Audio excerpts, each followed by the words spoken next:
Des voix s'élèvent surtout pour dénoncer la réforme des rythmes scolaires. D'autres y sont favorables, comme la FCPE, une des fédérations de parents d'élèves. Alors, quelle école pour demain? C'est la question que nous sommes allés poser à 3 spécialistes. Ça doit d'abord être une école bienveillante, une école qui soit à l'écoute des enfants, qui soit à l'écoute de leur rythme. Tout l'enjeu de la réforme des rythmes scolaires, puisqu'on parle de réforme des rythmes scolaires, c'est ça, c'est d'être à l'écoute des rythmes des enfants.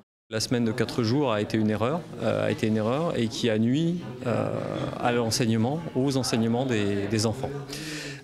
Très clairement, il fallait changer quelque chose. Donc la réforme des rythmes, utile, oui. Ça a aussi permis la collaboration avec un certain nombre d'acteurs sur le terrain, parents d'élèves, enseignants, animateurs, services municipaux, autour de la définition d'objectifs communs au service et au bénéfice des enfants. Il faut quand même comprendre que c'est une formidable opportunité pour que tous les partenaires de l'éducation travaillent ensemble, que les associations, que les collectivités territoriales, que l'éducation nationale travaillent ensemble.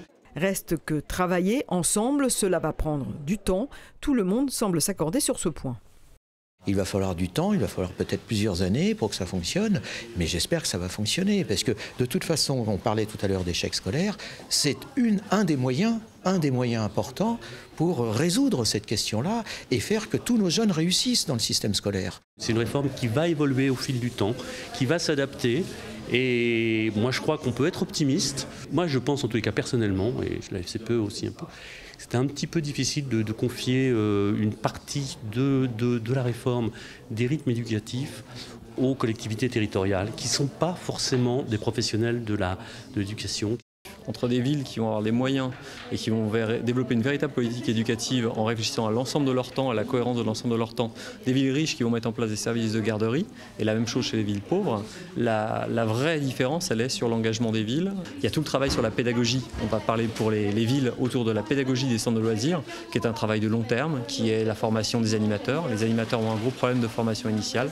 C'est un enjeu vraiment important auquel il faut se consacrer pour que les temps périscolaires soient de véritables temps éducatifs, qualitatifs, au service des enfants. C'est sur plusieurs années qu'il faudra vraiment travailler à la réforme des rythmes éducatifs.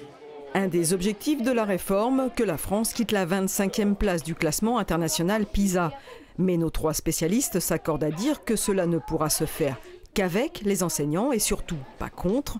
Rendez-vous le 2 septembre, jour de la rentrée scolaire.